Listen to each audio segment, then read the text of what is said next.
ఒక పెద్ద పర్వతం హాయిగా నిద్రపోవాలని చూస్తుంది. అయితే భూమిలో వచ్చే మార్పుల కారణంగా పెద్దగా ఉన్న పర్వతం అనేది ఒక రాయిలాగా మారిపోతుంది. ఇక నాగరిక ప్రపంచంలోకి వచ్చిన తర్వాత భూమి నుండి రాయి అనేది వేరవుతుంది. ఆ తర్వాత అడవిలో ప్రశాంతంగా నిద్రపోవాలని చూస్తుంది. అప్పుడు ఉన్నటువంటి కొంతమంది వ్యక్తులు ఆ రాయి ముక్కుకు తాడు వేసి తమ చోటుకు తీసుకుపోయి చిక్కడం మొదలు పెడతారు. అలా ఒక గ్రైండర్ చేసే రాయిలాగా మారిపోయి రోజు మొత్తం కష్టపడితే పని చేస్తుంది. ఎప్పుడైతే సివిల్ వార్ మొదలైందో మామూలుగా ఉండే రాయిని సిపాయిలు ఉపయోగించి గుండులాగా మారుస్తారు. ఆ తర్వాత యుద్ధంలో ఉపయోగించినప్పుడు రాయి ఒక నది నీటిలో పడిపోతుంది. అప్పుడు కొన్ని రోజులకు రాయి తీరానికి కొట్టుకు వచ్చి ఈసారైనా ప్రశాంతంగా నిద్రపోవాలని చోటు వెతుకుంటుంది. ఇంతలో ఒక సైంటిస్ట్ వచ్చి ఆ రాయిని తీసుకువెళ్లి పురాతనమైన వస్తువు సేకరణగా మ్యూజియం లో పెట్టి చూపిస్తారు. అప్పుడు ఒక రోజు రాయిని చూడడానికి వచ్చిన ఒక పిల్లాడు అద్దాన్ని కదపటం వల్ల ఆ రాయి రోడ్డు మీదకు వచ్చి పడిపోతుంది. ఆ తర్వాత రోడ్ల నిర్మాణ పనులలో దాన్ని ముక్కలు ముక్కలుగా చేసేస్తారు. అలా ముక్కలు చేసిన రాయిని బగబగ మండుతున్న మంటలో వేసి ఒక ట్రాన్స్పరెంట్ స్టోన్ లాగా మారుస్తారు. ఆ విధంగా రాకెట్ సైన్స్ విభాగంలో దాన్ని అమర్చి అంతరిక్షంలోకి పంపిస్తారు. అప్పుడు ఒకసారి అనుకోకుండా గ్రహ సకలాన్ని ఢీకొని ఆ రాయి మార్స్ ప్లానెట్ మీద పడిపోతుంది. ఆ తర్వాత తిరిగి మళ్ళీ తనకు ప్రశాంతంగా నిద్ర లభిస్తుంది. అలానే తిరిగి అది ఒక భారీ పర్వతం లాగా రూపాంతరం చెందుతుంది.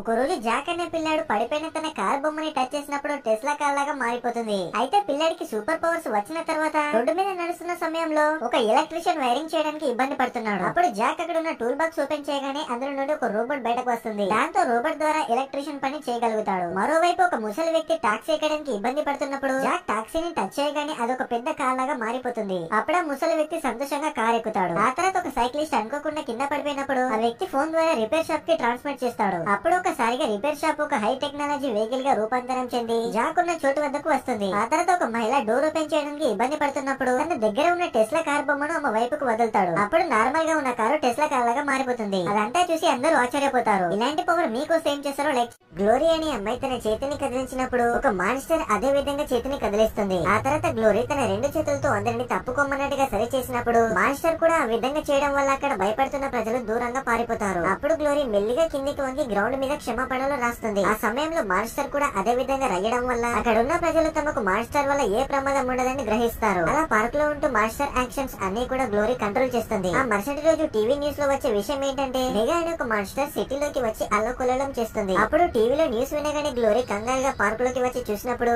అక్కడ తన ఫ్రెండ్ మాన్స్టర్ ని కంట్రోల్ చేస్తూ కనిపిస్తారు. దాంతో వెంటనే ఇదంతా ఆపేయమని తన ఫ్రెండ్ కి చెప్తుంది. కానీ అతడు ఆమె మాటలను ఏమాత్రం పట్టించుకోడు. దాంతో తన ఫ్రెండ్ మీద చేయి చేసుకుంటుంది. అదే సమయంలో స్క్రీన్ లోపల ఉండే మాన్స్టర్ వేరొక మాన్స్టర్ మీద చేయి చేసుకుంటుంది. ఆ తర్వాత అవమాన భారతంలో ఉన్న ఫ్రెండ్ తిరిగి మళ్ళీ పార్క్ వద్దకు వస్తాడు. ఆ సమయంలో అక్కడంతా కూడా నాశనం చేయాలని చూసినప్పుడు